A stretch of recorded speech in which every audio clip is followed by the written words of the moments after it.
Welcome to Bharatvarsh classes. कैसे हो बच्चे आप सभी? आशा करता हूँ आप सभी अच्छे होंगे, स्वस्थ होंगे। प्यारे बच्चों, आज हम लोग कक्षा 7 JCERT गणित पाठ्य पुस्तक में प्रश्नावली 22.1 के प्रश्नों को हल करेंगे। प्रथम प्रश्न दे रखा है, किसी पुस्तक विक्रेता द्वारा 5 वर्षों में लगातार बेचे गए पुस्तकों की संख्या को नीचे दंडालेख में दिखाया गया है। आप यहाँ देख सकते हो कि यह एक दंडालेख है। अब हम दंडालेख में कैसे पता करेंगे कि कितनी पुस्तकें बेची गई है। तो बच्चा यहाँ पे देखिए, यहाँ पे जो पुस्तकों की संख्या लिखी गई है, जैसे यहाँ 1000 है, 2000, 3000, 4000, 5000,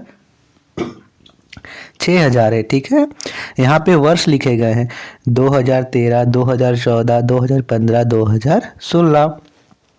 आप यहाँ देखिए कि 2013 में यह जो है यहाँ तक उठा हुआ है, तो यह सिधानी में, इसका सीधा में देखिए तो यह 1000 और 2000 के बीच है, एकदम बीचों बीच है, तो यह 1500 है।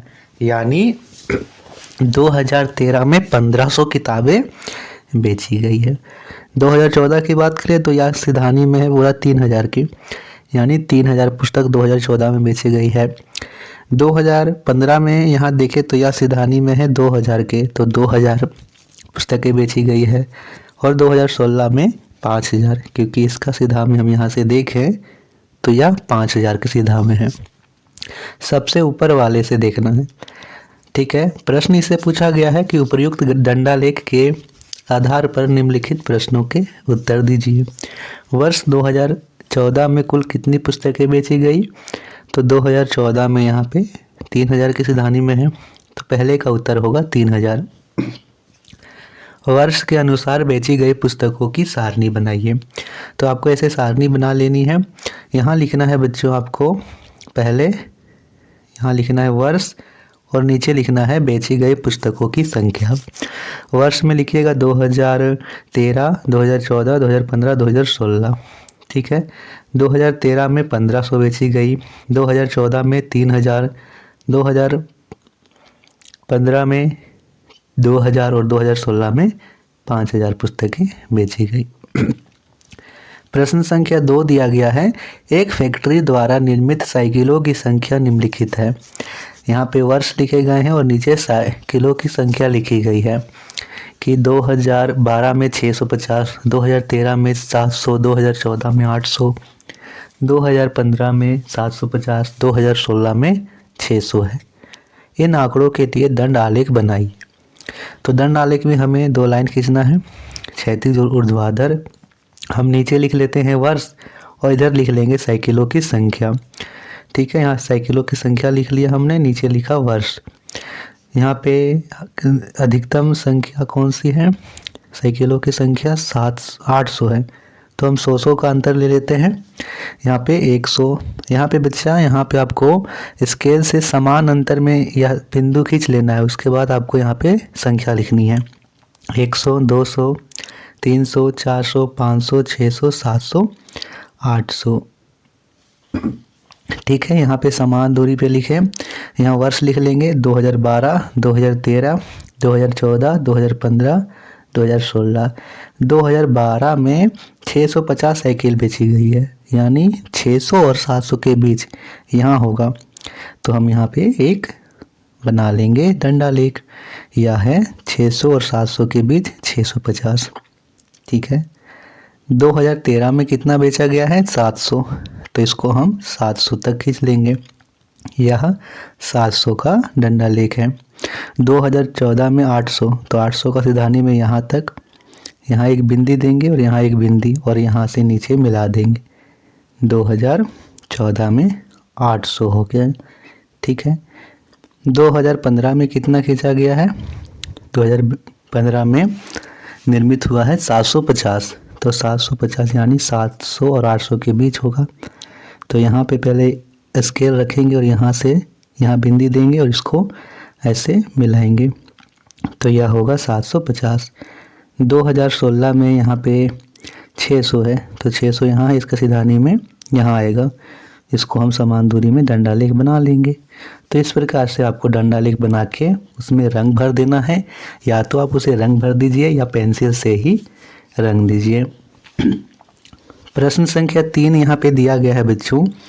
दिए गए दोहरा दंडालेख को पढ़िए एवं संबंधित प्रश्नों के उत्तर दीजिए। यहाँ पे देखिए दोहरा दंडालेख यानी 2 दंडालेख बनाए गए हैं।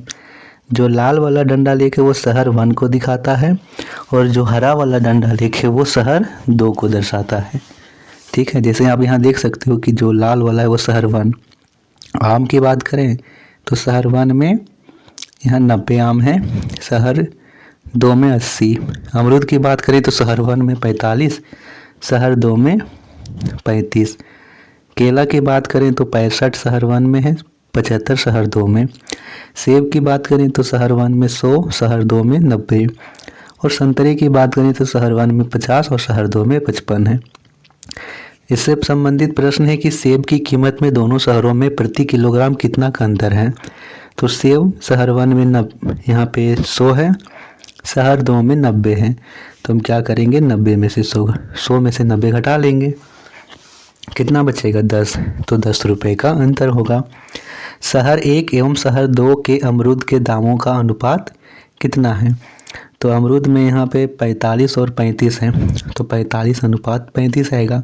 आप लोग इसे काट सकते हो, ये 5 का पारण कट जाएगा। 5 9 45, 5 7 35। तो आप 45 अनुपात 35 लिख दो या फिर 9 अनुपात 7 लिख दो। प्रश्न संख्या 4 पूछा गया है। दिए गए दोहरा दंड आलेख को पढ़िए एवं निम्नलिखित प्रश्नों के उत्तर दीजिए। जो लाल वाला दंडालेख है वो वर्ग 6 को दर्शाता है और हरा वाला वर्ग 8 को। प्रश्न यहाँ पे पूछा गया है, वर्ग 8 के छात्रों द्वारा किस खेल को सबसे अधिक पसंद किया जाता है। वर्ग 8 में देखते हैं 8 दिखाता है हरे वाले, तो हरा वाला सबसे बड़ा किस में है, यहाँ पे है क्रिकेट में 21। तो यहाँ पे हम लिख देंगे क्रिकेट।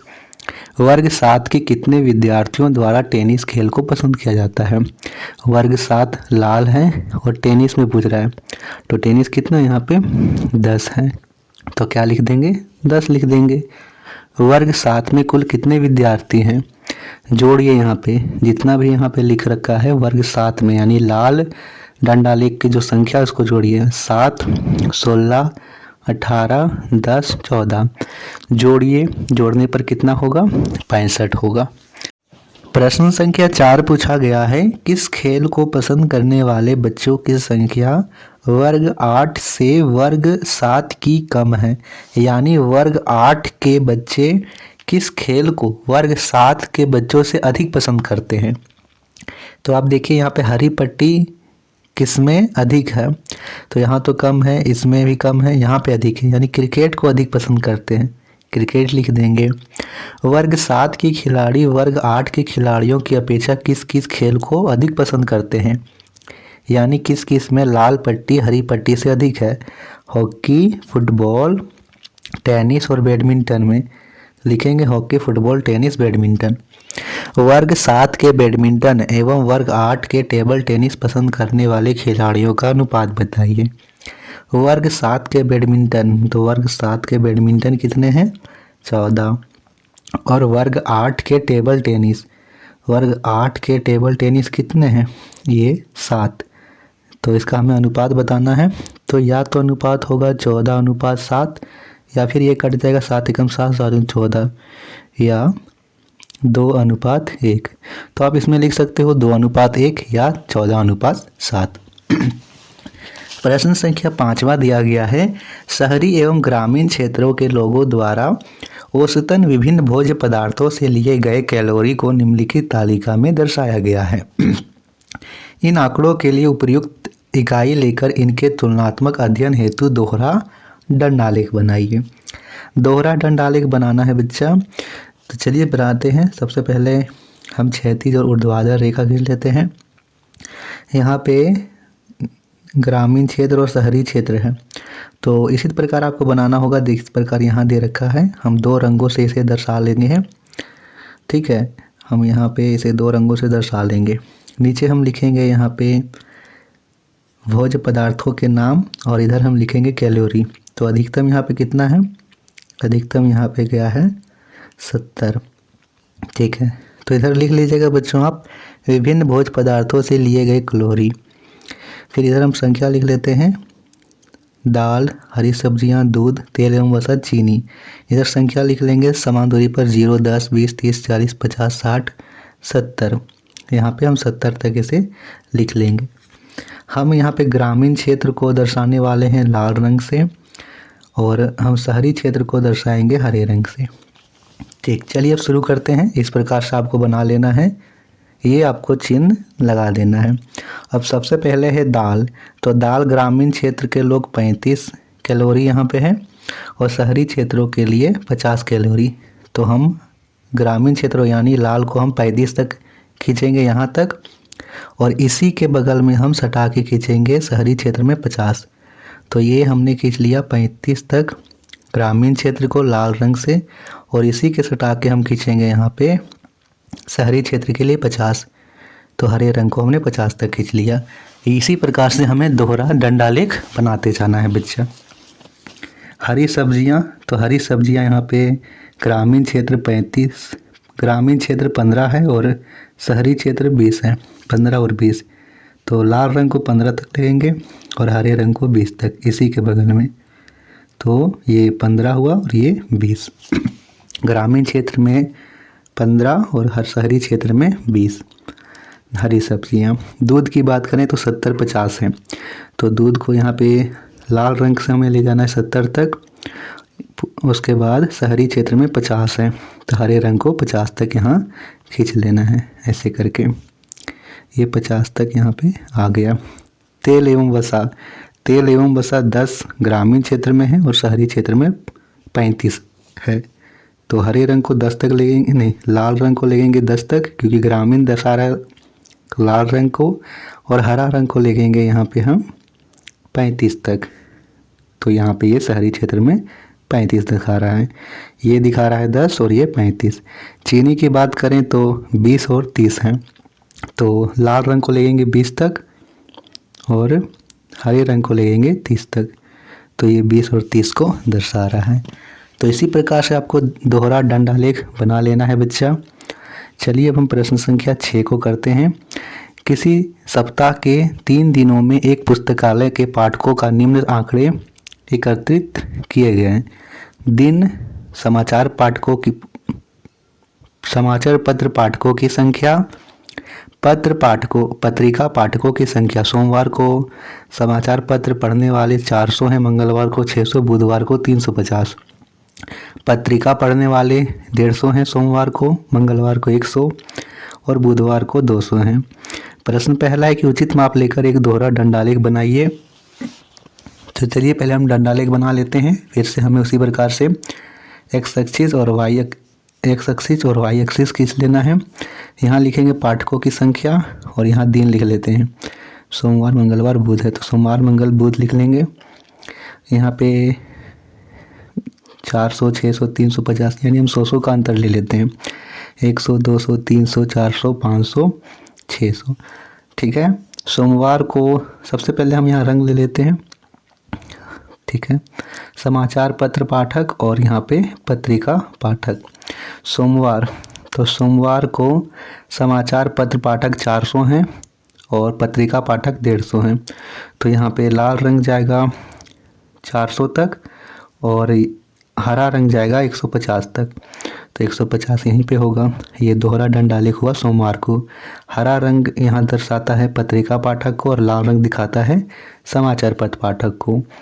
मंगलवार को 600 और 100 हैं तो लाल रंग जाएगा 600 तक यहाँ पे मंगलवार में, इसका सिधानी में 600 तक जाएगा और हरा रंग जाएगा यहाँ पे 100 तक। तो 100 तक हम खींच लेंगे यहीं तक। बुधवार को 350 और 200 हैं तो लाल रंग जाएगा 350 तक यानी 300 और 400 के बीच और हरा रंग जाएगा यहाँ पे 200 तक। पत्रिका पाठक यहाँ पे हरा कर लीजिए, ये ठीक है। तो इस प्रकार से दोहरा डंडालेख हो गया। प्रश्न 2 पूछा गया है कि किस दिन पुस्तकालय में पाठकों की संख्या अधिकतम थी। किस दिन पुस्तकालयों में पाठकों की संख्या अधिकतम थी बताइए। तो यहाँ 4 और यहाँ 5, 550 सोमवार को था। 6 और 1 7, यहाँ 700 है और यहाँ 3 2 5, 550 यहाँ पर भी है तो 700 यानी मंगलवार को अधिक था। किस दिन पुस्तकालय में समाचार पत्र पाठकों की संख्या सबसे कम थी।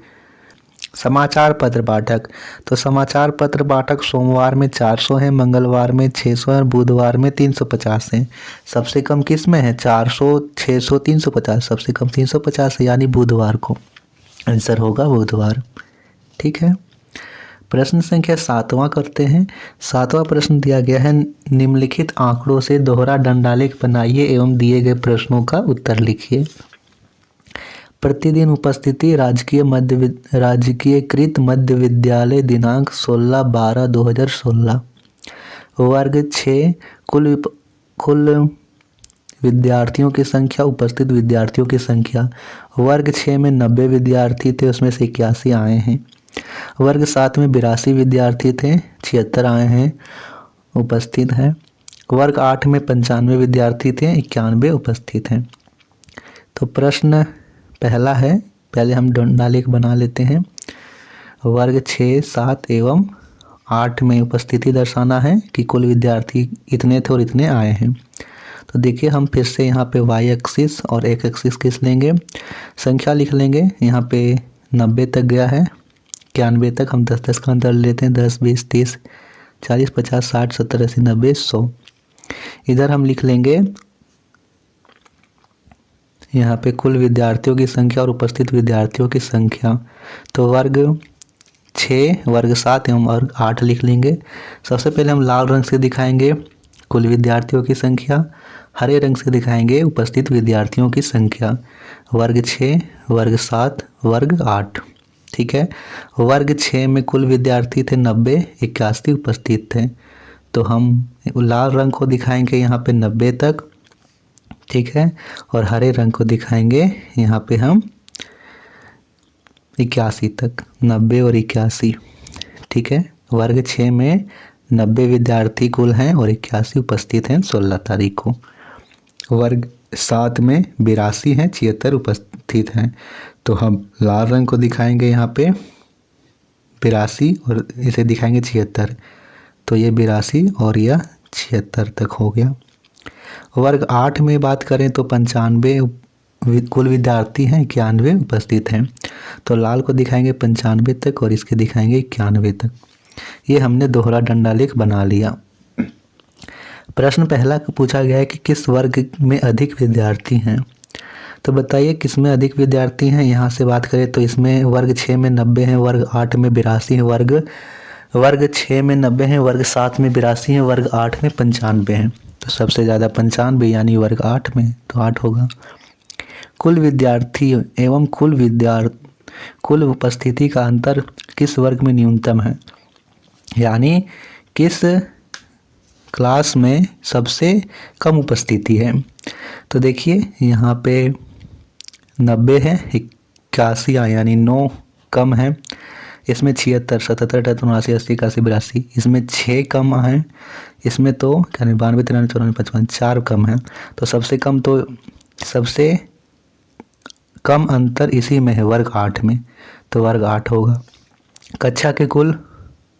कक्षा में कुल उपस्थित विद्यार्थियों की संख्या, हम कुल विद्यार्थियों की संख्या लिखिए। तो कुल उपस्थित कितने हैं और कुल विद्यार्थी कितने हैं लिखने हैं। तो इसे जोड़ लेते हैं, 6 एक 7 और 1 8। ठीक है। 8 उधर हो गया, 9 9, 10 11 12 13 14 15 16, 16 और 8 24। तो यहाँ पे हो गया 248। उपस्थित विद्यार्थी 248 और कुल विद्यार्थी 267। इसे जोड़िएगा तो ठीक है। बच्चा प्रश्न संख्या 8 आप सभी को अपने से बनाना है। इसी प्रकार से वो प्रश्न भी बनेगा। आशा करता हूँ कि आप सभी ने नोट किया होगा। आपको चीज़ें समझ में आई हो तो वीडियो को लाइक कीजिएगा, शेयर कीजिएगा। भारत वर्ष क्लासेस पर नए हैं तो सब्सक्राइब जरूर कीजिएगा। धन्यवाद।